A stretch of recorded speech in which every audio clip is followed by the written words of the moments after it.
ठीक है, तो नोटपैड ओपन करते हैं।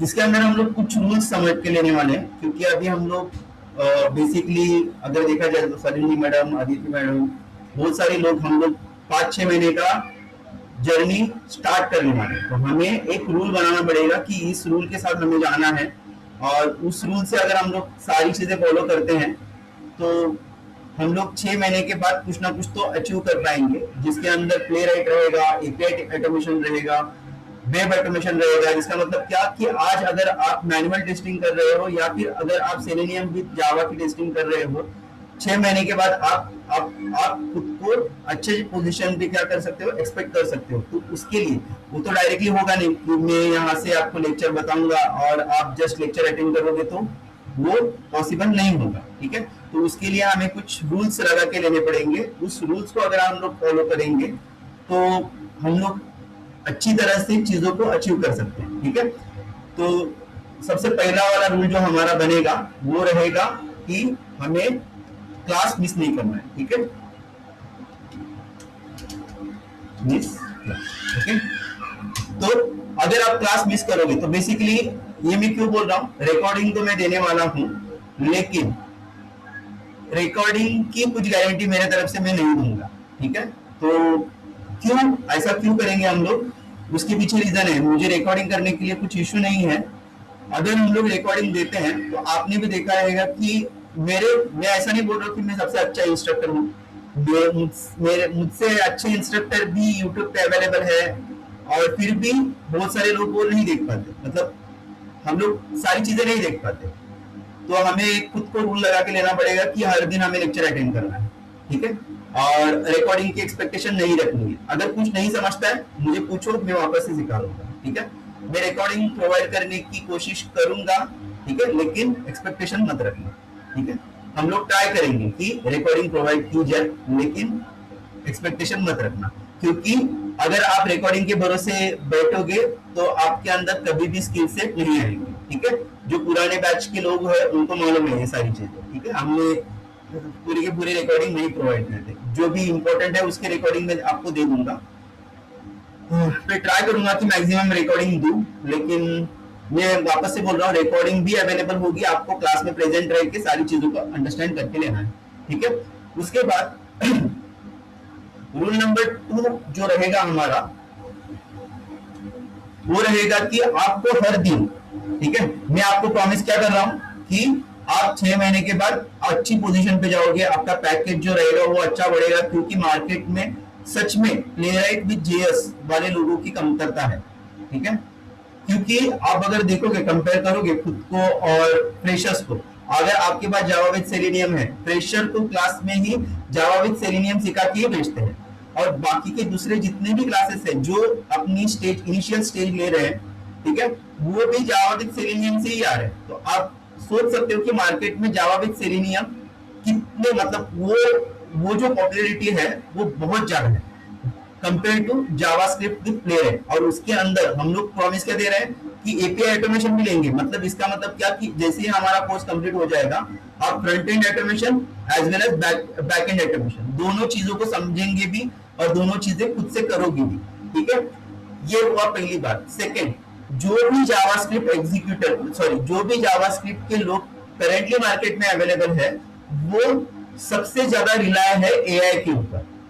ठीक है, तो एआई के ऊपर रिलाय होना अच्छी बात है, मैं उसको कभी डिनाई नहीं करूंगा, लेकिन वो उतना ही डिफिकल्ट है। मतलब आप अगर एआई से ही सारी चीजें करवा के ले रहे हो तो आप सोच सकते हो कि आपका इंटरव्यू क्रैक करना कितना मुश्किल हो जाएगा, क्योंकि वहां पे आप एआई से क्या चीजें बनाते हो उससे किसी को कुछ नहीं फर्क पड़ता।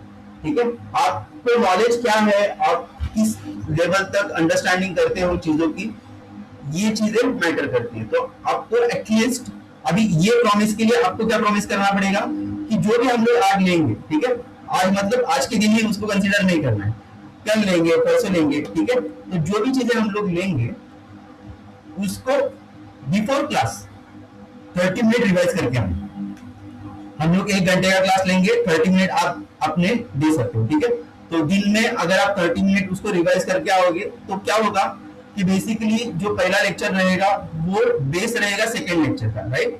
तो अगर आपका बेस क्लियर होता है, मतलब मैं सिखाता हूं तो अलग बात है, मतलब मैं सिखा रहा हूं तो वो बेस उतना ज्यादा क्लियर नहीं होगा। आप खुद से जब जाके रिवीजन करोगे और बैठ के जस्ट रिवाइज करोगे, शांत बैठ के रिवाइज करोगे, तो उन चीजों का रिवीजन होने के लिए स्टार्ट होगा। और एट द एंड जब आप इंटरव्यू देने के लिए जाओगे तो आपके पास क्या नहीं रहेगा कि डर नहीं रहेगा कि भाई मैं इतनी सारी चीजें कैसे करूं, क्योंकि हम लोग अपने थ्रू आउट द कोर्स में API automation and front end automation नई लैंग्वेज सीख रहे हैं। इतनी सारी चीजें आपको ध्यान में रखना, एंड में आप बोल दोगे भाई मुझसे नहीं हो पाएगा, तो वो दिन मत आने देना। तो शुरुआत से ही मेहनत करने के लिए स्टार्ट करना, ठीक है। तो रूल नंबर 2 लिख के रखना, ठीक है। इसके ऊपर आपका प्रॉमिस रहेगा, मतलब हाँ हम सब ने इसको एग्री किया है, ऐसा हम लोग कंसीडर करके चलेंगे, ठीक है। इसके लिए मैं लिख रहा हूं एटलीस्ट 30 मिनट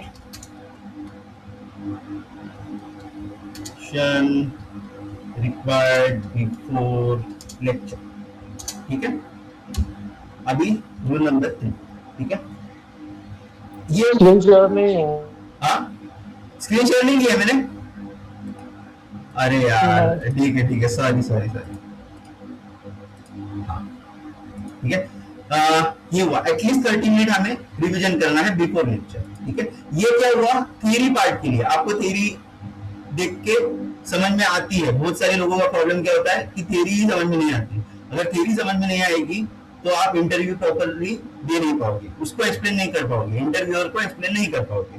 तो थ्योरी के लिए हम लोग क्या करेंगे, एटलीस्ट 30 मिनट रिवीजन करेंगे बिफोर लेक्चर, ठीक है।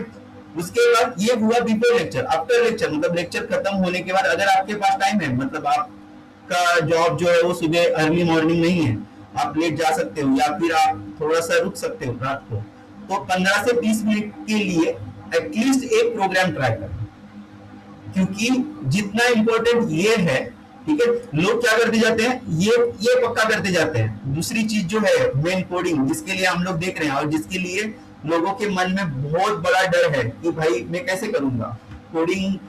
हर कोई अभी अगर आप देखोगे मार्केट में तो बहुत सारे मैनुअल टेस्टर है जो कि पूछते हैं हमें ऐसी चीज बताओ जो जिसके अंदर कोडिंग है नहीं। तो बेसिकली हम लोग हमें अगर ग्रोथ करनी है तो कोडिंग आना इंपॉर्टेंट है। हमारे टेस्टिंग के अंदर एक ही ऐसी चीज है जो दूसरों से हमें अलग बनाती है, वो है कोडिंग, ठीक है। तो इसके लिए आपको एटलीस्ट एक प्रोग्राम अपना जैसा ही लेक्चर खत्म होता है बैठो, एक 11 बजे तक हम लोग वैसे भी बैठने वाले, 15-20 मिनट बैठो। चाहिए तो आपका एक ग्रुप बनाओ, उस ग्रुप के साथ डिस्कस करो, एक आध प्रोग्राम आप चैलेंज लेके सॉल्व करो, ठीक है। तभी जाके आपके कंसेप्ट क्लियर होते जाएंगे। हर दिन हमें ये करना है, ठीक है।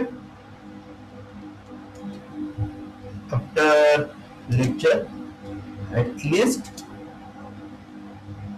30 मिनट स्पेंड ऑन प्रोग्रामिंग, ठीक है। तो मैटर नहीं करेगा कि आपको इसके पहले आपने प्रोग्रामिंग की है नहीं की है, लेकिन कुछ चीजें हैं जो हमें दिन ब दिन बेहतर बनानी चाहिए, ठीक है। हाँ, अभी ये हुए 3 बड़ी बड़ी चीजें। अभी चौथी चीज जो कि बहुत मतलब सबसे ज्यादा जो कोडर्स है, इवन मैं भी इनिशियल स्टेज में था तो मैं डर जाता था जब भी वहां पे रेड कलर का कुछ दिखता था। Red colour in the sense जब भी हमें एरर आते हैं तो हम लोग डर जाते हैं, हम लोग बोलते हैं कि अभी ये नहीं होगा मुझसे, और डायरेक्टली हम इसको मतलब हम लोग लोगों की हेल्प लेने के लिए स्टार्ट करते हैं। अरे मुझे ये आ रहा है, अभी अरे मुझे ये आ रहा है, मतलब हम लोग इस तरह से पैनिक होते हैं कि कुछ ना कुछ तो वायरस आया है, अगर उस वायरस को मैं सॉल्व नहीं करूंगा तो मैं मर जाऊंगा, ठीक है। लेकिन अगर देखा जाए तो यही हमारा लर्निंग पॉइंट है, ठीक है। अगर आप मुझसे पूछोगे, आपके कलीग से पूछोगे, वो क्या बोलेगा, भाई ये स्टेप कर, इसके बाद तेरा एरर सॉल्व हो जाएगा। 100% वो एरर सॉल्व हो जाता है, उसमें कुछ ऐसी डिफरेंट चीज नहीं है, ठीक है।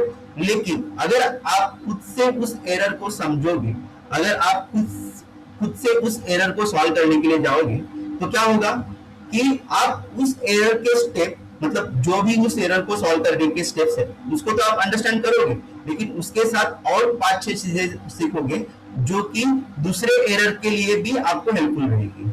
और यही चीजें हैं जो एक अच्छे कोडर को दूसरे नॉर्मल कोडर से अलग बनाती है। ठीक है, so if error came investigate. ठीक है, नेक्स्ट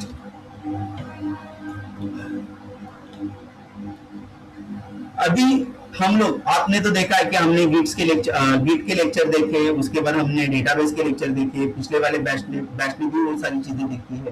ठीक है, लेकिन मैं हर एक जो भी हमारी बैच होती है उसके अंदर मैं ये चीज बताता हूँ, इवन लोगों को मालूम भी है, जो भी नोट्स मैं प्रोवाइड करूंगा वो अच्छे ही रहेंगे। हम लोग जो भी यहाँ पे डिस्कस करेंगे, हम लोग नोट्स क्रिएट करेंगे। ठीक है, लेकिन अगर आप आपके खुद के नोट्स रिक्रिएट करते हो, मतलब आपके अंडरस्टैंडिंग के अनुसार, ठीक है, अभी जो हम लोग क्रिएट करेंगे वो किसके अंडरस्टैंडिंग के अनुसार होगी? मेरे अंडरस्टैंडिंग के अनुसार होगी।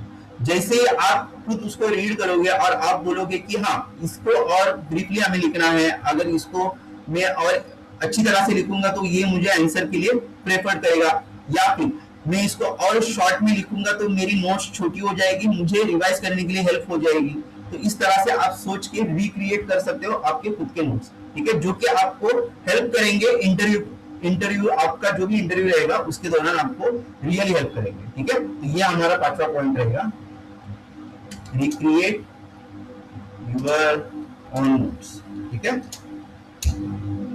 6th पॉइंट, एक मिनट, 6th पॉइंट। अभी बहुत सारे लोगों को ऐसा लगता है अभी लेक्चर हमारा चालू है, ठीक है, तो एक काम करना, मतलब बहुत सारे लोग कुछ गलत नहीं करते ऐसा मैं नहीं बोल रहा हूँ, वो बीच में रोकते हैं और पूछते हैं कि ये ऐसा क्यों है। ठीक है, मैं ऐसा नहीं बोलूंगा कि ये गलत है, मतलब वो अगर देखा जाए तो उनके व्यू पॉइंट ऑफ सही है, उसको अगर मैं सही समझूंगा तो ऐसा होगा कि आगे की चीजें नहीं समझ में आ जाएगी, ऐसा हो सकता है। लेकिन हर बार मैं जब भी आपको सिखाऊंगा, एक छोटा कंसेप्ट सिखाऊंगा, मैं आपको पूछूंगा क्लियरली, आप क्लियर हो नहीं हो, ठीक है, उस टाइम पे उसको पूछना। मतलब डर एक प्रकार के लोग क्या होते हैं कि भाई पूछते ही नहीं है, वो जाके अपने दोस्त को पूछेंगे, यहाँ पूछेंगे वहां पूछेंगे, या फिर मन में डाउट लेके बैठ जाएंगे और डर जाएंगे कि भाई पब्लिक क्या सोचेगी। पब्लिक का हमें सोचना नहीं है, हमें खुद का सोचना है। लेकिन जब भी मैं बोलूंगा कि आपको समझ में आया, आपको क्लियर हुआ, उस दौरान आपको पूछना है। क्यों? क्योंकि मैं एक लिंक में होता हूँ, मैं कुछ चीजें बताने वाला होता हूँ, और उसके दौरान अगर आपने वो पूछ लिया तो हो सकता है कि मैं आगे जो चीजें बताने वाला हूँ वो मिस हो जाए और हम लोग अलग डायरेक्शन में चले जाए। ठीक है, तो ये ना हो, इसके लिए ही मैं केवल बोल रहा हूँ। अगर आपको ऐसा लगा कि नहीं समझ, अभी अगर मैं नहीं पूछूंगा तो मुझे बहुत सारी प्रॉब्लम हो जाएगी, तो मुझे रोक लेना और पूछ लेना। ठीक है, तो यहाँ पे हम लोग लिखेंगे हेड टू डाउट्स, ठीक है, बिंदास पूछना, कुछ भी मन में नहीं रखना, अलग अलग सोचो कि हमारे लेक्चर में, अगर हमारे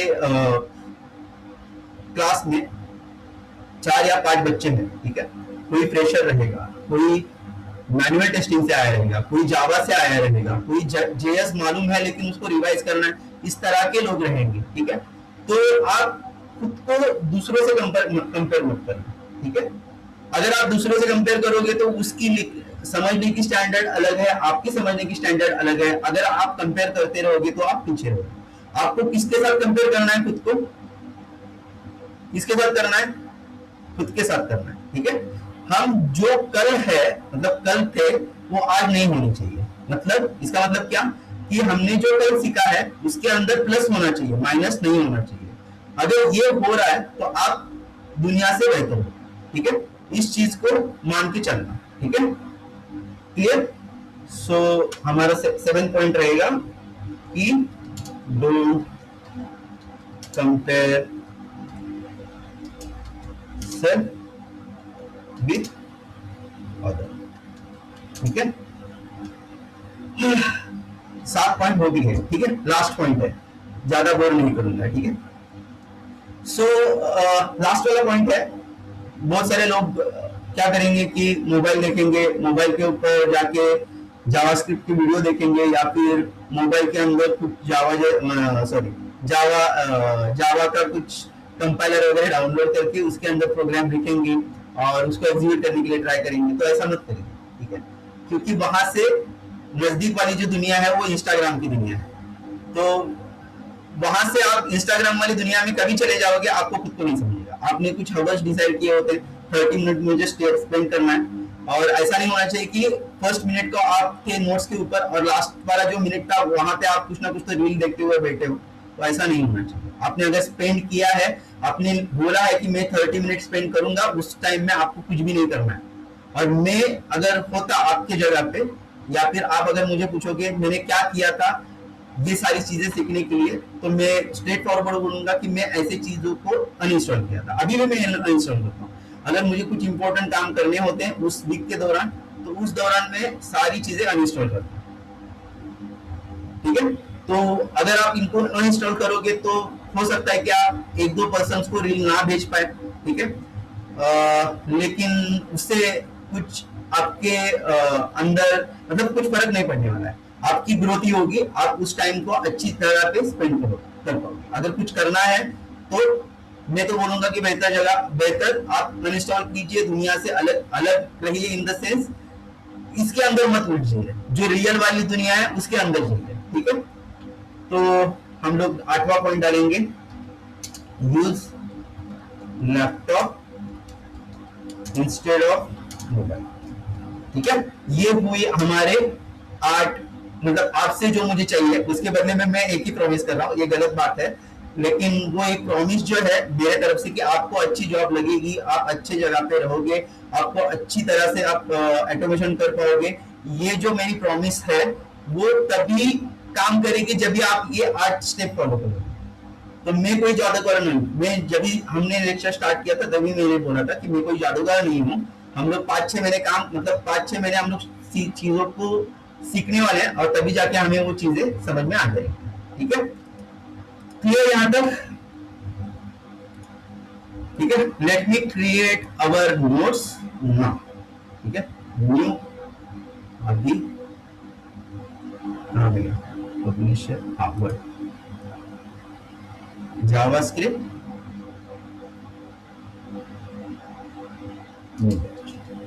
ठीक है? अभी यहां से हम लोग स्टार्ट करने वाले हैं जावास्क्रिप्ट, ठीक है? तो सबसे पहले अभी हमने रूल्स वगैरह देखे, उसको हम लोग ने मान्य भी किया कि यहां से हम लोग देखने के लिए स्टार्ट करेंगे, ठीक है? अभी अगर जावास्क्रिप्ट, अभी हम लोग सीखने के लिए जा रहे हैं जावास्क्रिप्ट, राइट? तो आज अगर आप देखोगे, ठीक है, आज अगर हम लोग फ्लिपकार्ट के ऊपर जाते हैं या फिर हम लोग फेसबुक के ऊपर जाते हैं, आपका सबका मेरा सबका, आपका मेरा प्यारा इंस्टाग्राम, उसके ऊपर जाते हैं, अमेजोन के ऊपर जाते हैं, ठीक है? ये इतने फास्ट चल रहे हैं, अगर आप देखोगे तो क्विकली एक रील के बाद दूसरी रील आती है, या फिर आप एक लिंक के ऊपर क्लिक करोगे तो वो पेज ओपन हो जाता है फेसबुक के अंदर, राइट? या फिर आपका जीमेल, अगर मेल के ऊपर क्लिक करोगे तो पूरी की पूरी मेल आपको दिखने के लिए स्टार्ट होगी, ठीक है? तो ये क्यों हो रहा है, ये किसके वजह से पॉसिबल हो रहा है? तो ये पॉसिबल हो रहा है जावास्क्रिप्ट की वजह से, ठीक है? तो बहुत सारे लोगों के मन में भी ये डाउट रहेगा कि हमने ऑलरेडी जावा सीखी है, जावास्क्रिप्ट सीखने की जरूरत क्या है, या फिर जावास्क्रिप्ट मार्केट में इतनी पॉपुलर क्यों हो रही है, जावा क्या नहीं दे पा रहा जो जावास्क्रिप्ट दे पा रही है, बराबर ना? लोग अगर जा रहे हैं जावास्क्रिप्ट के ओर तो कुछ ना कुछ तो अलग देता रहेगा जावास्क्रिप्ट, ठीक है? तो बेसिकली देखा जाए तो जावास्क्रिप्ट ये ऐसी लैंग्वेज है जिसको एग्जीक्यूट, मतलब जो एग्जीक्यूट होती है डायरेक्टली ब्राउजर के, ठीक है? अगर हम लोग जावा को कंपेयर करते हैं, ठीक है, अगर हम लोग जावा को कंपेयर करते हैं, लेट मी ओपन स्क्रीन, ठीक है, ठीक है? तो अगर आप कुछ चीज लिखते हो, इसको थोड़ा बड़ा करते हैं, लेट मी ओपन स्क्रीन, ठीक है? ये हम समझते हैं जावा और ये हम समझते हैं जावास्क्रिप्ट, ठीक है? दोनों अपने अपनी जगह पे बेहतर है, मैं अभी वापस से बोल रहा हूँ, ठीक है? मैं जावा भी सिखाता हूँ, जावास्क्रिप्ट भी सिखाता हूँ, तो मैं किसी को क्रिटिसाइज नहीं करूंगा, मतलब ऐसा नहीं बोलूंगा कि भाई जावा गलत है, जावास्क्रिप्ट अच्छा है, आप जावास्क्रिप्ट के ऊपर नहीं। दोनों की डिमांड मार्केट में अगर देखा जाए तो जावास्क्रिप्ट की डिमांड अभी बढ़ रही है, ठीक है? पहले जो था वो जावा ही था, सारी की सारी दुनिया जावा की ही थी, अभी जावास्क्रिप्ट की डिमांड बढ़ती जा रही है। अभी भी जावा अस्तित्व में है, ऐसा नहीं है कि जावा को यूज करना छोड़ दिया। जितने भी बड़े बड़े एप्लीकेशंस है, जितने भी क्रिटिकल एप्लीकेशंस है, उसके अंदर जावा ही यूज होती है, ठीक है, क्योंकि जावा एक हेवी ट्रक है जो हेवी चीजों को उठा के लेके जा सकता है। अभी वो कैपेबिलिटी जावास्क्रिप्ट के अंदर भी है, लेकिन जितने भी पुराने लैंग्वेजेस है, मतलब जितने भी पुराने एप्लीकेशन है जहाँ पे जावा अच्छा था पहले से, वहां पे वो अभी भी एप्लीकेशन जावा के ऊपर ही है। उसके लिए मार्केट में जावा विद सेलेनियम की भी डिमांड है, ठीक है। सो ये हमारी जावा है, ठीक है, इसको कंसीडर करते हैं हम लोग जावा, ठीक है। तो जो जिन्होंने भी जावा का लेक्चर देखा है या फिर जिन्होंने भी जावा के मेरे कोर्सेज अटेंड किए हैं, उनको मालूम है कि अगर हम लोग एक आध कोड लिखते हैं या फिर हम लोग कुछ चीजें लिखते हैं, उसको एग्जीक्यूट करने के लिए बहुत सारे स्टेप्स हैं, ठीक है। तो फॉर एग्जांपल कंसीडर कीजिए कि यहाँ पे मैंने क्या लिखा, मेरा कोड लिखा, यहाँ पे मैंने मेरा क्या लिखा, कोड लिखा। कोड देखते हैं हम लोग, ये अगर आपको चीजें मालूम नहीं है, कोड क्या है, जावा क्या है, जावास्क्रिप्ट क्या है, ये मैंने स्क्वायर क्यों निकाला है, कोई दिक्कत वाली बात नहीं है, ठीक है। हम लोग अंडरस्टैंड करेंगे, एक चीजों को अंडरस्टैंड करेंगे, ठीक है, डर मत जाना बस। तो हमने एक कोड लिखा था, कोड के बाद क्या होता था कि हमारे पास एक कंपाइलर आता था और वो सारे के सारे कोड को चेक करता था। यहाँ पे कंपाइलर है मेरा, ठीक है, वो चेक करता था कि हमारी जो डेफिनेशन है, कंपाइलर है, वो हमने जो भी कोड लिखा है वो सारी चीजें करेक्ट है कि नहीं, सारी चीजें यहाँ पे कंपाइलर के द्वारा चेक, ठीक है। और उसके बाद हम लोग, हमारा जो भी कोड है, इसका जो एक्सटेंशन था वो क्या था, डॉट जावा, क्योंकि जिस भी कोड को हम लोग अभी जावा का कोड लिख रहे हैं तो उसका एक्सटेंशन जो होगा वो डॉट जावा होगा, ठीक है। तो हमारा कोड जो था वो जावा डॉट एक्सटेंशन जावा था। उसके बाद कंपाइलर पिक्चर में आता था, वो सारी चीजों को चेक करता था। उसके बाद हमारा डॉट जावा कोड किसके अंदर, जावा सी के अंदर कन्वर्ट होता था, डॉट क्लास फाइल के अंदर कन्वर्ट होता था, जिसको हमने देखा है, ठीक है, कोड डॉट क्लास फाइल, ठीक है, बाइट कोड में कन्वर्ट होता था। और यही बाइट कोड को कौन एग्जीक्यूट करता था, जेवीएम, ठीक है। तो हमने देखा था कि जेवीएम उसको, इस बाइट कोड को एग्जीक्यूट करता है, तभी जाके मुझे यहाँ पे एंड में क्या मिलेगा, आउटपुट मिलेगा, ठीक है, तभी जाके मुझे यहाँ पे एंड में क्या मिलेगा, आउटपुट मिलेगा, आउटपुट मिलेगा, ठीक है। तो स्टोरी ऐसी है कि ये जो जावा लैंग्वेज आई वो तकरीबन 1991-1992 के दरमियान आई। तो 1991-1992 इस दौरान अभी ये आपने देखा कि कितने सारे स्टेप्स है कि कोड आएगा, कंपाइल होगा, डॉट क्लास फाइल आएगी, उसके बाद जीवीएम मिल जाएगी, उसके बाद हमें आउटपुट मिलेगा, ठीक है। तो फॉर एग्जांपल 1+1 ये अगर मैं करता हूं, ठीक है, तो 1+1 को यहाँ पे 2 प्रिंट करने के लिए उसको compiler, dot class file, JVM और उसके बाद 2, तो इतने सारे स्टेप्स से उसको जाना पड़ता है, ठीक है। तो अगर 1995 में देखा जाए तो यही इशू था लोगों के साथ, ठीक है। ये जावास्क्रिप्ट जो आई वो 1991 समथिंग 1992 के दौरान आई। I need to confirm, okay, मुझे कंफर्म करना पड़ेगा कि क्या क्या उसका मतलब डेट है, लेकिन हमें आज अभी जावास्क्रिप्ट सीखना है तो हम लोग उसके ऊपर फोकस करते हैं, ठीक है। ये सेकंड जो लैंग्वेज है हमारी वो आई 1995 में, ठीक है। जो जावास्क्रिप्ट लैंग्वेज है हमारी वो आई 1995 में, क्यों आई, ठीक है। हम लोग अभी क्या देख रहे हैं, क्यों आई। हम लोग जस्ट चीजों को देखते नहीं जाएंगे, हम लोग क्यों के पीछे पढ़ेंगे तो हमें बहुत सारी चीजें समझ सकते, मतलब हम लोग अंडरस्टैंड करेंगे, ठीक है।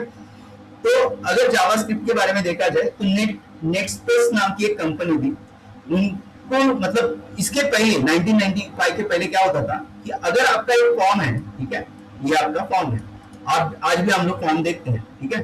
जैसे कि हम लोग कुछ फॉर्म भर रहे हैं जिसके अंदर मैंडेटरी फील्ड्स है, ठीक है, ये मैंडेटरी फील्ड है, ये मैंडेटरी फील्ड है, ये नॉन मैंडेटरी फील्ड है, ये मैंडेटरी फील्ड है, ठीक है। और लास्ट में यहाँ पे बटन है मेरा सबमिट, सबमिट। तो जब भी आप यहाँ पे सबमिट प्रेस करोगे, इन सारी चीजों को उसने वेरीफाई करना जरूरी है कि मैंने मैंडेटरी फील्ड, मतलब अगर मेरा नाम प्रशांत पाटिल लिखना है, ठीक है, तो वो मैंडेटरी है कि नहीं। अगर मैंडेटरी है तो उसने प्रशांत, मतलब अगर वहां पे ब्लैंक में रख रहा हूं और सबमिट कर रहा हूं तो वो इश्यू है आज के जमाने में। लेकिन ये सारे वैलिडेशन जावा के बेसिस पे, अभी जब भी हम लोग जावा प्लस जावा करते थे मतलब जावा के बेसिस पे ही कोड डेवलप होता था। तो ये सारे वैलिडेशन करने के लिए, एक तो ये सारे वैलिडेशन पॉसिबल भी नहीं थी कि जावा लैंग्वेज हम लोग फ्रंट एंड, मतलब हमें ऐसे एक लैंग्वेज चाहिए थी जो फ्लो करेगी, ब्राउजर के अंदर फ्लो करेगी, ब्राउजर के अंदर आप जैसे ही सबमिट के ऊपर क्लिक करोगे वो वैलिडेशन भी आपको देगी, आपको एरर भी शो करेगी। तो डायनामिक लैंग्वेज के खोज में लोग थे, ठीक है। तो उस तरह के डायनामिक लैंग्वेज जावास्क्रिप्ट बनाई गई, ठीक है। उस तरह की डायनामिक लैंग्वेज जावास्क्रिप्ट बनाई गई कभी 1995 में, जो कि क्या करेगी, जो कि ब्राउजर के ऊपर चलेगी, ब्राउजर के ऊपर एग्जीक्यूट होगी। तो वो कंपेरेटिव जावा हल्की होगी, सबसे पहली बात कि डायरेक्टली वो ब्राउजर के ऊपर चलेगी। फॉर एग्जांपल ये आपका कोड है, ठीक है, ये आपका रहेगा कोड, ठीक है, ये आपका कोड है, हाँ, ये हमारा ब्राउजर और ये हमारा आउटपुट। कितने स्टेज में कंप्लीट हुआ? अगर ये मेरा कोड है, ये मेरा कोड है, ये मेरा ब्राउजर है, ब्राउजर है, और यहाँ पे मेरा आउटपुट, ठीक है। तो ये 3 स्टेज में खत्म हो जा रही है, ठीक है। मतलब यहाँ पे आप कोड लिख रहे हो, उसको ब्राउजर के ऊपर एग्जीक्यूट किया जा रहा है और आपको आउटपुट मिल रहा है। तो मैं अगर सबमिट बटन क्लिक करता हूँ और मेरे स्क्रिप्ट में है कि सबमिट बटन क्लिक होने के बाद इन सारी चीजों को वैलिडेट किया जाए, ठीक है। तो अगर जावा के केस में देखा जाए तो यहां से कंपाइल होगा, कोड क्लास जनरेट होगा, जेवीएम आएगा, आउटपुट देगा। तो अगर देखा जाए तो ये भी है, अगर वो भी काम करती है जावा, ऐसा नहीं कि काम नहीं करती, ठीक है। लेकिन इतने छोटे छोटे कामों के लिए अगर मैं जावा को कॉल करूंगा, तो अगर हम लोग देखेंगे कि भाई एक पानी के टैंकर के लिए, मतलब एक पानी के बोतल के लिए मैं पूरा का पूरा टैंकर मंगा रहा हूँ, मतलब पूरा का पूरा 1500 लीटर का टैंकर बोला रहा हूँ, 15,000 लीटर का भी रहता है वो। तो उस टैंकर के अंदर मैं एक छोटी सी ब्रिस्लेरी की बोतल रख के उसको बोल रहा हूँ कि भाई तू लेके जा। तो ये जावा की कैपेबिलिटी है कि बड़े बड़े चीजों को उठा के लेके जाना, और उस काम के लिए मैं किसको कॉल कर रहा हूँ? जावा को कॉल कर रहा हूँ। तो वो उसकी भी बदनामी हुई, हमारे टाइम की भी बदनामी हुई।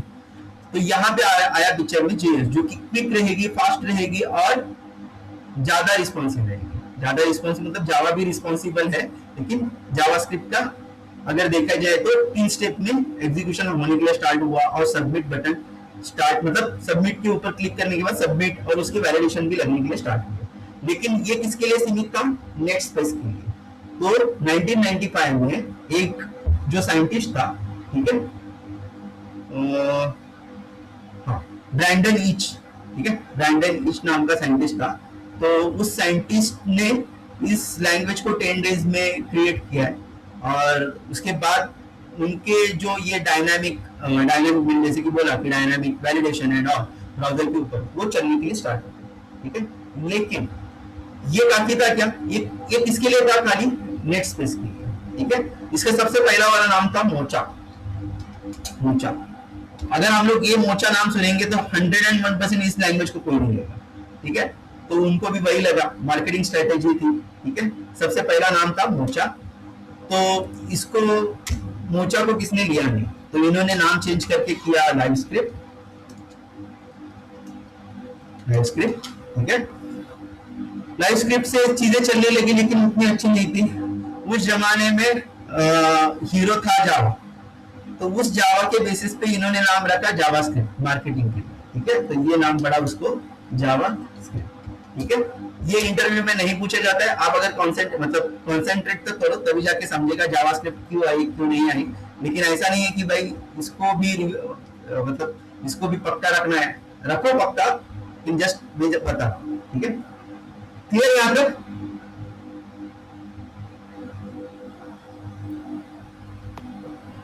प्रशांत, मेरा एक डाउट है यहाँ पे कि अगर आज के डेट में मैं लेट सपोज 2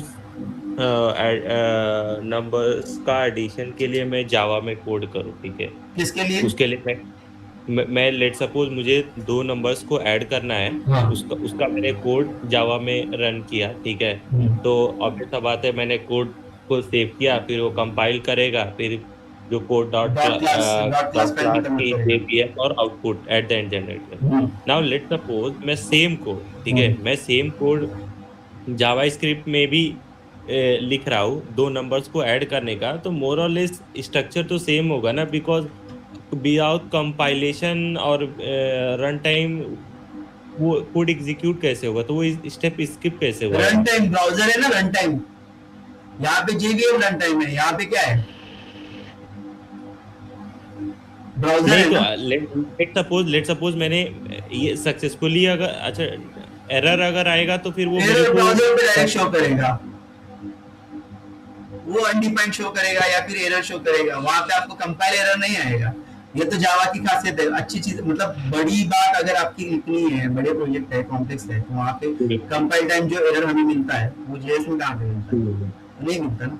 वो आपको कभी शो करेगा जब भी आप एग्जीक्यूट करेंगे उसके बाद शो करेगा। वो आपको, मतलब आपको क्या समझेगा भाई आप जीनियस हो, मुझे कुछ नहीं आता। अगर आप कुछ गलत होते हो तो मैं बता दूंगा, आप अगर गलत होते हो तो बता दूंगा, ठीक है। तो वो समझा। आपको रन और टाइम में प्लस ही दिखाएगा कंपाइलर एरर आया जावास्क्रिप्ट तो। को हाँ मोर और लेस मैंने जावास्क्रिप्ट को ऑलमोस्ट ऑलमोस्ट इवेंट हैंडलिंग और एरर हैंडलिंग के बेसिस के परसेप्शन पे ही मैंने अभी तक मेरा माइंडसेट सेट है कि मतलब जावास्क्रिप्ट मोर और लेस इन्हीं सब चीजों के लिए डिफाइंड है। बिकॉज अभी जावा में कैसा है कि मैंने 2 नंबर का प्रोग्राम मैंने लिखा, रन किया, वो वो कोड लेवल में ही, मतलब टर्मिनल में ही आपको प्रॉम्प्ट के थ्रू आंसर भी दे देगा।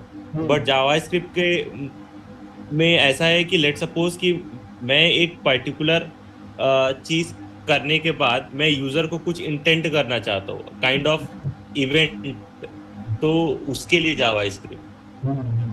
नहीं, आजकल क्या हो रहा है बेसिकली, अगर हम लोग देखा जाए तो बेसिकली पहले अगर 2015 या फिर 2017 2018 के दौरान 2020-21 तक अगर आप किसी, मतलब आपने अपना करियर स्टार्ट किया रहेगा, तो आपने देखा रहेगा कि जावा सेलेनियम बहुत ह्यूज रिक्वायरमेंट थी, ठीक है, क्योंकि 2015 से इसका ये हम लोग देखने वाले उस चीज को देखने वाले, ठीक है। तो 2015 के बाद जावास्क्रिप्ट, सर एक मिनट आपका माइक ऑफ करना। तो 2015 के बाद जावास्क्रिप्ट ने इतने सारे वर्जन्स खुद के अंदर चेंज किए कि उसको लोग फ्रंट एंड बैक एंड की लैंग्वेज भी यूज करने के लिए स्टार्ट किया। तो हमारा एज ए टेस्टिंग पर्सपेक्टिव जो थंब रूल होता है, वो थंब रूल ये है कि जो भी लैंग्वेज में एप्लीकेशन बना है उस लैंग्वेज में हम लोग ऑटोमेशन करेंगे। तो इसीलिए मैं बोल रहा हूँ कि जो पुराने वाले एप्लीकेशन हैं वो जावा को ही फॉलो करते हैं, क्योंकि जावा मतलब उनकी पूरी एप्लीकेशन जावा से जावास्क्रिप्ट में माइग्रेट करना, माइग्रेशन ऑलवेज डिफिकल्ट, ठीक है। तो आप अगर माइग्रेशन की सोच रखोगे तो वो बहुत डिफिकल्ट होगा, सारी चीजें आपको बदलनी पड़ेगी। तो इसके अंदर आप अगर एक प्रोजेक्ट को कंसिडर करोगे तो वो तो डिफिकल्ट ही है कि ऑलरेडी वो प्रोड पे है और आप उसको चेंज करने के लिए जाओगे तो बहुत सारी इश्यूज आएंगे। तो जितने भी नए प्रोजेक्ट बन रहे हैं वो जावास्क्रिप्ट को फॉलो कर रहे हैं। इसके पीछे भी रीजंस है, जावास्क्रिप्ट के अंदर भी वो बहुत सारी खासियत उन्होंने डाल दी है। हम लोग एक एक वर्जन्स को देखेंगे कि क्या क्या वर्जन्स के अंदर ऐड हुआ और किस तरह से चीजें चेंज होने लगी, ठीक है। तो मैं जावास्क्रिप्ट को बोल सकता हूँ कि डोम को फॉलो करता है, फिर डोम को। हाँ, अभी डॉम में जो आपकी लैंग्वेज है वो कौन सी रहेगी, जावास्क्रिप्ट ही रहेगी ना। HTML एंड CSS के बीच में जो है, ठीक है, वो जावास्क्रिप्ट है। वो अभी आपका जो प्रोजेक्ट बना हुआ रहेगा वो रिएक्ट या फिर एंगुलर पे बना रहेगा, तो रिएक्ट एंड एंगुलर किसको फॉलो करते हैं, जावास्क्रिप्ट को फॉलो करते हैं। तो इसीलिए लोग मोस्ट ऑफ द केसेस में जो टेस्टर्स है उनको भी जावास्क्रिप्ट एंड प्लेराइट के ऊपर, अभी प्लेराइट ही क्यों, क्योंकि अगर प्लेराइट को छोड़ के दो और जो टूल्स है, मतलब जो मार्केट में बड़े हैं, बाकी के भी है, कॉन्सेप्ट है, बहुत सारे हैं, लेकिन 3 टॉप टूल्स है जो कि जावास्क्रिप्ट के अंदर चलते हैं। पहला है प्लेराइट जो टॉप में है, उसके बाद है साइप्रेस, उसके बाद में पपीटियर है, उसके बाद में वेब ड्राइवर आईओ है। लेकिन प्लेराइट की कुछ खासियत है जिसकी वजह से वो स्पेशल है इन 4 टूल में। ये 4 टूल भी अच्छे ही है, अगर जेएस आता है आपको तो ये 4 टूल आपको आने के लिए उतना डिफिकल्ट है नहीं, ठीक है। एक लैंग्वेज अगर आपको आती है तो आप इन चारों टूल्स को समझ सकते हैं, लेकिन मार्केट की demand, most of the market की डिमांड जो है वो प्लेराइट के लिए ही है, और वो एज वेल एज एपीआई को भी देखते हैं। अभी जैसे कि मैंने बोला कि एप्लीकेशन ही जेएस में बनने के लिए चालू हुए, एंगुलर में बनने के लिए चालू हुए, रिएक्ट में बनने के लिए चालू हुए, तो हमें भी उसी लैंग्वेज को फॉलो करना जरूरी है, क्योंकि जब भी आप टेस्टिंग करोगे, ऑटोमेशन करोगे, तो फ्लैकीनेस जो है हमारे एग्जीक्यूशन का वो कम होते जाएगा। तो हमें फ्लैकीनेस इन द सेंस कि आपके टेस्ट कभी पास हो रहे हैं, कभी फेल हो रहे हैं, एक ही जगह पे वो क्लिक कर रहा है, कभी क्लिक नहीं कर रहा, इस तरह की फ्लैकीनेस कम हो जाएगी। ठीक है, तो इसके लिए हम लोग जावास्क्रिप्ट देख रहे हैं जिसकी मार्केट में डिमांड है और जिसको नेट स्पेस कंपनी ने इन्वेंट किया और ब्रैंडन पिच उसका क्रिएटर है। 1995 में क्रिएट हुआ, पहला नाम मोचा था, उसके बाद लाइव स्क्रिप्ट नाम आया, उसके बाद मार्केटिंग पर्सपेक्टिव जावास्क्रिप्ट आ गया। ठीक है, ठीक है, क्लियर यहाँ तक? हाँ, बस एक लास्ट एक छोटा सा डाउट है प्रशांत कि तो जब हम ऑटोमेशन के जो भी स्क्रिप्ट लिखेंगे तो most of the things in Java, but जो एरर हैंडलिंग पार्ट रहेगा वो हम JavaScript. Java most of the things नहीं, पूरी की पूरी थिंग्स जावा स्क्रिप्ट में ही रहेगी, जावा में कुछ भी नहीं रहेगा। जावा यहाँ इसके अंदर जावा है, इसके लिए कंफ्यूज मत होना। हम लोग मैं इसीलिए जावा एंड जावास्क्रिप्ट दिखा रहा हूँ क्योंकि लोगों को बहुत सारे कंफ्यूजन है कि इसके अंदर भी जावा है तो इसका ये सब पार्ट रहेगा। जावा लैंग्वेज डिफरेंट है, जावास्क्रिप्ट लैंग्वेज डिफरेंट है। हम लोग जावास्क्रिप्ट लैंग्वेज सीखने वाले हैं और जावास्क्रिप्ट लैंग्वेज में ही ऑटोमेशन करेंगे पूरा का पूरा। एपीआई ऑटोमेशन भी जावास्क्रिप्ट में अंदर करेंगे क्योंकि जावा के अंदर अगर आप सीखने के लिए जाओगे एपीआई ऑटोमेशन, सच में बोल रहा हूँ, बहुत सारे कंसेप्ट है रेस्ट एश्योर्ड के। मुझे रेस्ट एश्योर्ड भी आता है। अगर आप कुछ मतलब जावा का अगर आप एपीआई जावा के बेसिस पे आप अगर दोनों एक्सपीरियंस शो करते हो, API automation and front end automation, 100% मैं बोलता हूँ बहुत सारे क्वेश्चन रेस्ट एश्योर्ड से आते हैं। सीरियलाइजेशन, डीसीरियलाइजेशन और वो अंडरस्टैंडिंग के लिए भी डिफिकल्ट है, लेकिन जेएस के अंदर बहुत सारी चीजें इजी करके उन्होंने दी है। जेसन को हैंडलिंग करना इजी है। ठीक है, तो उसको देखेंगे हम लोग आहिस्ते आहिस्ते। और साइड बाय साइड जेएस का पॉपुलर होना इतना ये है, मतलब क्यों जेएस इतना पॉपुलर है कि जो भी टूल्स है जेएस को लिखने वाले, जैसे कि विजुअल स्टूडियो, इन्होंने गिटहब कोपायलट, मतलब इनके अंदर जो यूआई जो दिया है, एडिटर का यूआई और एआई का यूआई, वो इतना अच्छा है कि आपको अगर ये कोडिंग लैंग्वेज आ गई, आपने इंटरव्यू क्रैक करके लिया, तो मैं 101% बोलता हूँ आपको अगर टोकन मैनेजमेंट हो गया, मतलब टोकन मैनेजमेंट आप प्रॉपरली कर पाए, तो आपको एक भी लाइन आपकी खुद के हाथ से नहीं लिखनी पड़ेगी। इतना सारा एआई जेएस में भरा पड़ा हुआ, तो लोग मोस्टली इसकी तरफ ही जा रहे हैं। इक्लिप्स के अंदर भी है, लेकिन उतना अच्छा विजुअल, मतलब उतना अच्छा वो गिटहब कोपायलट के साथ कनेक्टेड भी नहीं। ठीक है, तो लेट्स सी एक एक वन बाय वन स्टार्ट करते हैं। ठीक है, सो जैसे मैं बोल रहा हूँ कि ब्राउजर पे एग्जीक्यूट होने वाली लैंग्वेज है जावास्क्रिप्ट। तो लेट मी ओपन, उसको टू करते हैं हम लोग। ठीक है, इस पे हाँ, तो ब्राउजर ये है मेरा ब्राउजर। ठीक है, अभी इस ब्राउजर के अंदर अगर हम लोग इस ब्राउजर को देखते हैं तो इसके अंदर जावास्क्रिप्ट एग्जीक्यूट करने के लिए हमें एक जगह चाहिए, राइट। अभी इसी जगह को ब्राउजर के अंदर बोला जाता है कंसोल, जहां पे भी हमारी चीजें एग्जीक्यूट होंगी, जहां पे भी हम चीजों को एग्जीक्यूट करेंगे, वो रहेगा कंसोल। तो अगर मुझे कंसोल के अंदर जाना है तो मुझे क्या करना है, राइट क्लिक करना है। राइट क्लिक करने के बाद इंस्पेक्ट है, इंस्पेक्ट करने के बाद यहाँ पे बहुत सारे टैब आपको दिखेंगे। ठीक है, अगर आपको ये सारी चीजें मालूम नहीं है, कोई दिक्कत वाली बात नहीं। ठीक है, आपको यहाँ पे जाना है। ठीक है, टर्न ऑन कोड सजेशन, हाँ, कंट्रोल, आप अगर इसको प्रेस करोगे तो ये पूरा का पूरा कंसोल आपको खाली दिखाएगा। ठीक है, तो आप जो भी यहाँ पे लिखोगे console dot log hello JS. ठीक है, console dot log hello JS. ठीक है, जैसे मैं एंटर करूंगा आप हेलो जेएस यहाँ पे देखने के लिए स्टार्ट करो। तो कंसोल डॉट लॉग मतलब क्या कि मेरे इस कंसोल में ये वाला लॉग प्रिंट करो, जैसा है वैसा प्रिंट करो। और क्या प्रिंट करो, हेलो जेएस। तो यहाँ पे आप डबल कोट में लिख सकते हो, सिंगल कोट में लिख सकते हो। इस अनडिफाइंड को फिलहाल के लिए छोड़ देना। ठीक है, अभी तक हम इस जगह तक पहुंचे नहीं। ठीक है, उसके बाद यहाँ पे जैसे ही आप यहाँ पे सेमीकोलन देते हो, ठीक है, तो आउटपुट में आपको कुछ चेंजेस नहीं दिखेंगे। लेकिन सेमी कॉलम मतलब क्या, हमारे कोडिंग लैंग्वेज के अंदर semi column in the sense full stop, ठीक है। आप उस लाइन को कंप्लीट कर रहे हैं और आपने उस लाइन पे क्या दिया है, फुल स्टॉप दिया है, ठीक है। तो अगर आप नहीं दोगे तो भी कुछ बदलेगा नहीं, लेकिन अगर दोगे तो एक अच्छी कोडिंग प्रैक्टिस बन जाएगी, ठीक है।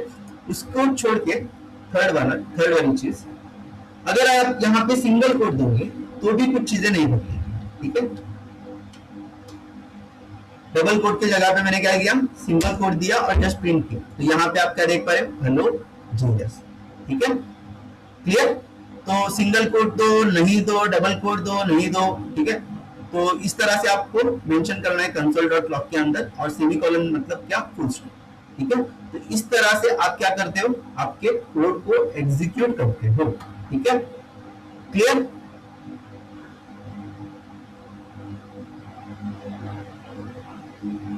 यस। ओके, अभी मैंने क्या किया, यहाँ पे देखो रिफ्रेश किया, रिफ्रेश करते ही सारी की सारी चीजें यहाँ से क्या हुई, गायब, ठीक है। अगर मैं वापस से अप की दबाता हूँ, हमारे कीबोर्ड की अप की दबाता हूँ, तो मैं यहाँ पे देख पाऊंगा, लेकिन लास्ट लाइन, जो भी लास्ट लाइन होगी वही लाइन में यहाँ पे देख पाऊंगा। इसका मतलब क्या कि हमें एक ऐसा प्लेटफॉर्म चाहिए था, मतलब 1997 में जब भी इसको बनाया गया, तो इसको 101% किसके प्रोस्पेक्टिव बनाया गया, डेवलपमेंट के प्रोस्पेक्टिव। टेस्टिंग प्रोस्पेक्टिव है क्या, अगर हम लोग हमारा कोड यहाँ पे लिखेंगे, भाई यहाँ पे जा, क्लिक कर, हाँ, ओपन एक टैब ओपन कर, उसके ऊपर क्लिक कर, उसके वहां से दूसरी जगह पे नेविगेट कर, तो ये अगर मैं यहाँ पे एग्जीक्यूट करूंगा तो वो एग्जीक्यूट हो जाएगा, कुछ इशू नहीं है एग्जीक्यूट होने के लिए, ठीक है। क्योंकि ये क्या है, हमारा इंजन है जहां पे हम जावास्क्रिप्ट का कोड लिख के उसको एग्जीक्यूट कर सकते हैं, ठीक है, जैसे कि मैंने आपको शो किया। लेकिन ये हमारे पास हर टाइम रहेगा क्या, हर टाइम हमें उस स्क्रिप्ट को लिखना पड़ेगा, राइट। अगर मैं रिफ्रेश करता हूं, ठीक है, तो वो स्क्रिप्ट चला जाएगा, तो हर टाइम मुझे स्क्रिप्ट लिखना पड़ेगा। तो यहां से नीड क्रिएट हुई इसकी, एक ऐसी चीज की जो मुझे एक इंजन प्रोवाइड कर, मतलब जो ये प्रोवाइड कर रहा है, ये बेसिकली V8 है, हम लोग इसको देखेंगे, ठीक है। तो इसी V8 को एक फाइल में डाला गया और उसको बोलेंगे हम लोग नोड, ठीक है, नोड.js। तो आपको आपकी सिस्टम में, अभी ये हम लोग कहाँ पे कर रहे हैं, ब्राउजर पे कर रहे हैं। अगर आपको सिस्टम में करना है, आपके सिस्टम में करना है, तो हमें दो चीजों की जरूरत है। सबसे पहले यहाँ पे हम लोग लिखते हैं, मैं बाद में लिख के भेजता हूँ ब्रांडन इसके बारे में। यहाँ पे इसको इतने 10-5 मिनट, लास्ट के 5 मिनट में हम लोग अपनी नोट्स कंप्लीट करेंगे, ठीक है। तो अगर आपको अपने सिस्टम में कोड को एग्जीक्यूट करना है, तो हमें सबसे पहला लगेगा नोड प्लस एक ऐसा एडिटर, मतलब फॉर एग्जांपल यहाँ पे हम लोग कुछ ना कुछ तो लिख रहे हैं, बराबर। तो ये हमारा क्या हुआ, एडिटर, जहां पे हमने सारी चीजें स्टोर की है। वर्ड के अंदर हम लोग कुछ ना कुछ तो लिख रहे हैं और उसको सेव कर रहे हैं। तो ये किसके लिए सेव कर रहे हैं, फ्यूचर रेफरेंस के लिए। इसी तरह हमें कुछ एडिटर की जरूरत है, ठीक है। तो इस तरह के कई एडिटर हमारे पास है, लेकिन मार्केट में जो अवेलेबल है और जो सबसे अच्छा माना जाता है उसका नाम है VS कोड। इसको लोग बोलते हैं विजुअल स्टूडियो कोड, ठीक है। तो नोड के लिए let me add here URL. Node के लिए क्या करना है मैं बताता हूँ, कल इंस्टॉलेशन करके आना, ठीक है। इंस्टॉलेशन के लिए वापस से हम लोग टाइम वेस्ट नहीं करेंगे, ठीक है। तो आप यहाँ पे जाइए, ठीक है, नोड के अंदर जाइए और ये यूआरएल में इसके अंदर डाल देता हूँ। नोड के अंदर जाके यहाँ पे जाके आप यहाँ से स्टैंडर्ड zip फाइल डाउनलोड कर सकते हो, जो कि आपको, मेरा ये सिस्टम ही नहीं है इसके लिए मैंने आगे डाउनलोड की थी, तो जो कि आपको इस तरह से दिखेगा। इसको आपको अनजिप करना है, अनजिप करते ही ये हुआ जुड़ गया, हाँ, अनजिप करते ही आप एक अच्छे लोकेशन पे रखिए, जैसे कि C ड्राइव है, ठीक है। मैंने यहाँ पे Node.js करके एक फोल्डर बनाया था, ऑलरेडी मेरे सिस्टम में था लेकिन मैंने देखा नहीं था, ठीक है। कहाँ पे गया यार, प्रोग्राम फाइल्स के अंदर, सॉरी प्रोजेक्ट डाटा नहीं, प्रोग्राम फाइल्स के अंदर Node.js नाम का, और मैंने यहाँ पे रख दिया, ठीक है। ऑलरेडी था लेकिन मुझे मालूम नहीं है कौन सा वर्जन है क्या है, तो मैंने यहाँ पे रख दिया। अगर आपके पास नहीं रहेगा तो आप डायरेक्टली उसके अंदर ये फोल्डर रखोगे इस फोल्डर के अंदर जाने के बाद, ठीक है, ये वीडियो मैं आपको भेज दूंगा, ठीक है, क्योंकि ये सेटिंग वाला पार्ट है। यहाँ पे आपको जाना है, कहाँ पे गए हम लोग, इस वीडियो के अंदर गए, यहाँ पे हमारा नोड का एप्लीकेशन लिखा गया है और जिसकी सबसे ज्यादा केबी है, ठीक है, यहाँ तक का पाथ आपको कॉपी करना है, कंट्रोल सी दबाएंगे, ठीक है, और हमें एडिट सिस्टम एनवायरनमेंट वेरिएबल के अंदर जाना है। एडिट सिस्टम एनवायरनमेंट वेरिएबल हम लोग क्या कर रहे हैं, जावास्क्रिप्ट हमारे सिस्टम में डाल रहे हैं, ठीक है, नोड हमारे सिस्टम में डाल रहे हैं। मैं बताता हूँ कि नोड क्यों डालना है, ठीक है, नोड की स्टोरी अभी बाकी है, तो 2 दिन उसके अंदर ही जाएंगे, ठीक है। यहाँ पे चले गए आप, एडिट सिस्टम एनवायरनमेंट वेरिएबल, वहां से पाथ के अंदर न्यू क्लिक करना और यहाँ पे जस्ट पेस्ट करके पेस्ट करना, ओके दबाना, ठीक है। और जैसे आप ओके प्रेस करोगे, यहाँ पे भी ओके प्रेस करोगे, यहाँ पे भी ओके प्रेस करोगे, तो सारी चीजें बंद हो जाएगी। यहाँ से आप क्या करोगे, CMD ओपन करोगे, CMD जस्ट प्रेस करना, कमांड प्रॉम्प्ट, और यहाँ पे नोड -B, ठीक है, 24.18.0 आपको शो करेगा, मतलब ये जो वर्जन है वो 24 लेटेस्ट वाला वर्जन है, ठीक है, तो 24 वर्जन आपको शो करेगा। उसके साथ ही आपको npm-b ये भी कमांड चेक करनी है, तो ये आपको शो करेगी जो भी npm का वर्जन आपके पास में अवेलेबल है, मतलब नोड के साथ ही आता है वो, तो वो चीजें वो वहां पे शो करेगी, ठीक है। ये किसके लिए हुआ, आपके जावास्क्रिप्ट के लिए, ठीक है। अभी नेक्स्ट है हमारे पास विजुअल स्टूडियो कोड। ये किसके लिए, एडिटर, एज ए एडिटर, मतलब जो कोड हम लोग अपने ब्राउजर पे लिख रहे थे, हमें एक ऐसा प्लेटफॉर्म चाहिए जो हमें हमारा कोड सेव करके रखे, राइट। तो उसके लिए हमें visual studio download, VS code download कर दीजिए। तो यहाँ पे जाके आप क्या करिए, VS कोड, आपका अगर विंडोज है तो विंडोज के ऊपर क्लिक कीजिए, मैक है तो मैक, जो भी है उसके ऊपर क्लिक कर दीजिए, वो एक फाइल ओपन हो जाएगी, उसके ऊपर exe फाइल ओपन हो जाएगी, उसके ऊपर आप क्या कीजिए, उसको ओपन कीजिए, रन कीजिए, आपका विजुअल स्टूडियो कोड दिखाई देगा। तो जैसे ही आपका विजुअल स्टूडियो कोड रहेगा, ये इस तरह से कुछ रहेगा, ठीक है, जिसके अंदर इस तरह से चीजें रहेगी, और इसके अंदर क्या क्या करना है हम लोग डिस्कस करेंगे, ठीक है, यहाँ तक क्लियर। तो इसका भी URL में आपको इस नोट्स के अंदर प्रोवाइड करूंगा।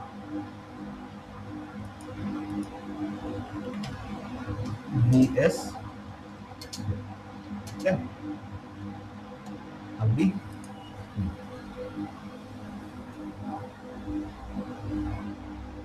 जावास्क्रिप्ट, अभी इसके बारे में ये इम्पोर्टेंट है ना,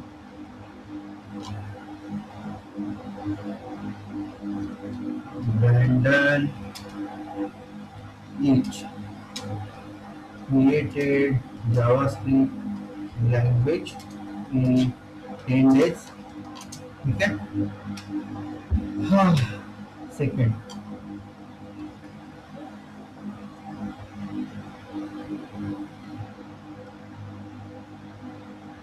नेक्स्ट स्पेस, नेक्स्ट स्किप,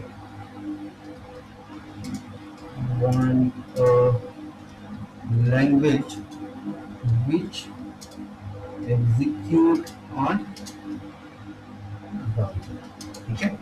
तो नेटस्केप को एक ऐसी लैंग्वेज चाहिए थी जो कि एग्जीक्यूट हो एक ब्राउजर के ऊपर, ठीक है। Third part, initially it was named as Mocha, then they changed LiveScript, and based on market at the end they decide named as Java, ठीक है। यहाँ पे हम लोग Java and JavaScript both are different languages, ठीक है। ठीक है, क्लियर। अभी रिलीजेस के बारे में बात करेंगे, ठीक है। सबसे पहला जो रिलीज हुआ मतलब इस मार्केट के लिए, जिसको मार्केट के यूज के लिए अवेलेबल किया गया, वो था 1997, ठीक है। सबसे पहले ऑफिशियल स्टैंडर्ड इनका आया कि भाई हमारी लैंग्वेज ये लो और इसको आप यूज करके बताओ। तो सबसे पहले था ये ऑफिशियल स्टैंडर्ड, ठीक है। उसके बाद आया सेकेंड ES2 के वर्जन आते रहे, ठीक है। अभी तकरीबन 23-24 चालू है, ठीक है। तो हम लोग देखेंगे कि कौन से वर्जन में क्या क्या आया, तो आपको अंडरस्टैंड करने के लिए भी इजी है। 1998 में हर एक साल को एक वर्जन आता है, ठीक है। इसके अंदर स्मॉल अपडेट दिया उन्होंने, कुछ ज्यादा चेंजेस नहीं किए थे, ठीक है। उसके बाद 1999 में ES3 में 1999 ब्राउजर सपोर्ट है। अभी आप बोलोगे ये लैंग्वेज क्रिएट ही की गई थी ब्राउजर के लिए, 1995 में की थी और 1990 में ब्राउजर सपोर्ट आया। तो इतने मतलब अगर आपको फील होता रहेगा, मुझे तो फील होता है, मतलब मैं जब मैं सीख रहा था तभी मुझे भी फील हुआ था ये कि भाई इन्होंने ब्राउजर सपोर्ट 1999 में दिया, लेकिन इन्होंने लैंग्वेज इनकी मतलब ब्राउजर के लिए ही चाहिए और ब्राउजर सपोर्ट क्यों दिया। जब मैंने इन्वेस्टिगेट किया इस चीज को तभी मुझे समझ में आया कि नेटस्केप ने इनके इंटरनल यूज के लिए किया था, मतलब जो भी इंटरनल यूज है उनके वेबसाइट्स उनके लिए किया था, लेकिन वो लैंग्वेज 1999 तक दूसरे मतलब अलग अलग ब्राउजर पे अलग अलग तरह से बिहेव कर, ठीक है। तो कहीं पे एक कोड चलता था, उसी कोड को दूसरे ब्राउजर पे लेके जाए तो उस ब्राउजर पे वो कोड नहीं चलता, ठीक है। तो डेवलपर्स को उसके ऊपर मतलब उस ब्राउजर के हिसाब से कोड लिखना पड़ता था वापस। लेकिन 1999 में वो सारा का सारा फंडा उन्होंने खत्म कर दिया और ब्राउजर सपोर्ट भी 1990 में आया, ठीक है। कितनी हुई 57, वी हैव 3 मिनट्स में, ठीक है। फोर्थ वाला जो पॉइंट है हमारा ES4, ठीक है। ये कभी रिलीज ही नहीं हुआ, ठीक है। इन्होंने जस्ट डिक्लेयर किया कि रिलीज करेंगे, लेकिन रिलीज नहीं किया, उनका आपसी कुछ बात था, तो इसके लिए उन्होंने रिलीज नहीं किया। हम लोग पूछ नहीं सकते, अगर किसी को पूछना है तो ब्रांडन एज को पूछ सकते हैं, ठीक है। अभी वो नहीं रहेगा, मालूम में रहेगा नहीं रहेगा मालूम है, ठीक है। उसके बाद ES5 आया, ठीक है, 2009 में समथिंग। इसके अंदर इन्होंने जेसन का सपोर्ट दिया, उसके बाद स्ट्रिक्ट मेथड प्रोवाइड किए, उसके बाद अरे प्रोवाइड किया, और अरे मैंने सेकंड पॉइंट डाला ही नहीं क्या इसके अंदर, सॉरी, अरे प्रोवाइड किया। उसके बाद बेटर ऑब्जेक्ट प्रोवाइड किया, ऑब्जेक्ट की क्वालिटी ने इंप्रूव की। ऑब्जेक्ट क्वालिटी मतलब जब भी हम लोग ऑब्जेक्ट सीखेंगे तो आपको समझेगा, ठीक है, कि ऑब्जेक्ट को किस तरह से क्रिएट किया जाता है। यहाँ पे ऑब्जेक्ट देखेंगे, ठीक है? अभी सारी चीजों को कंफ्यूज नहीं करना है। तो ES5 हुआ,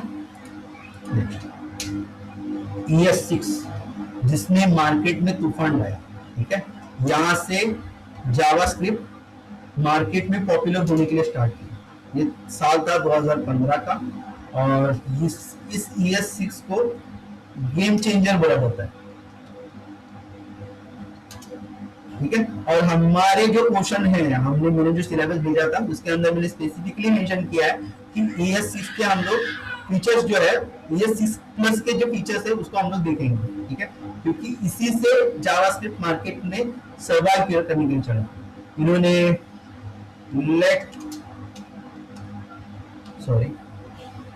const arrow function, अरे यार const let variable, const variable, arrow function, उसके बाद class,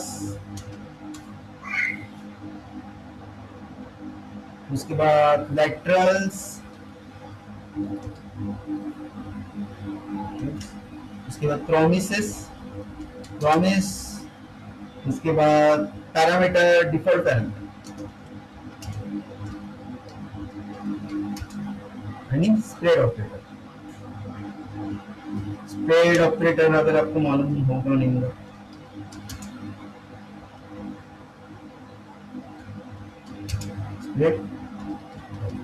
ठीक है। तो इन सारी चीजों को उन्होंने इंट्रोड्यूस किया कहाँ पे, ES6 के अंदर। इसको हम थोड़ा सा बाहरदार बनाएंगे, ठीक है। 11 बज गए। ES6 के जो आगे के वर्जन है हम लोग कल डिस्कस करेंगे, ठीक है। आज के लेक्चर के बारे में किसी को कुछ डाउट या फिर कुछ चीजें हैं जो समझी नहीं है और ज्यादा तरीके से समझना चाहते हो, ऐसी कुछ चीजें हैं क्या? Let me stop recording.